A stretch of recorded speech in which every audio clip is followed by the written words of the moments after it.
Hop, șa, la la la la la la la la. Dacă mă înțelegi de tăcă, nu te-am lăsa.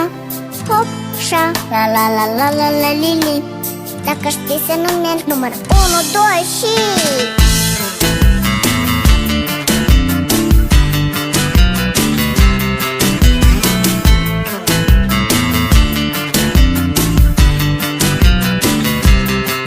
Câteodată seara stau pe spate și mă uit în sus. Alții numără câte stele, dar eu câte nus. Nu încerca degeaba, cum oricum nu reușești. Doar din mergi până la 1 fără să te oprești. Nu contează care-i faza dacă nu renunți. Important e să ții minte ce trebuie să uiți. Eu aș spune ce pe bune și ce nu-i perfect, dar mă tem că o să mă înțelegeți corect. Hop, șa, la la la la la la la la. Dacă mă înțelegi de tăcă, nu te-am lăsa. Ei, hop, șa, la la la la la la li.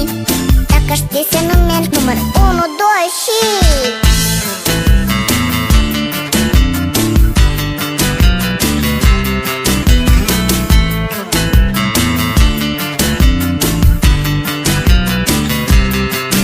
Cine are să afle în ce zodie se află racul, cum să ajunge într-o secundă în cu-bacu.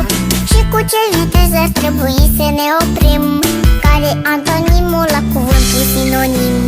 Ori mai bine ar fi să afle cum e când e bine. Dacă nu găsești răspuns, îl găsești la mine.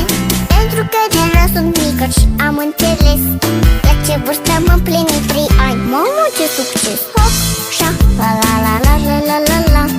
Dacă mă înțelegi de tăcă, nu te-am lăsa. Ei, hop, șa, la la la la la la li. Dacă știi să nu mergi, număr 1, 2 și...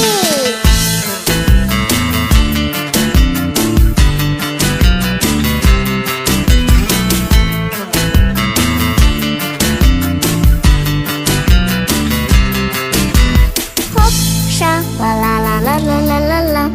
Dacă mă înțelegi de tăcă, nu te-am lăsa.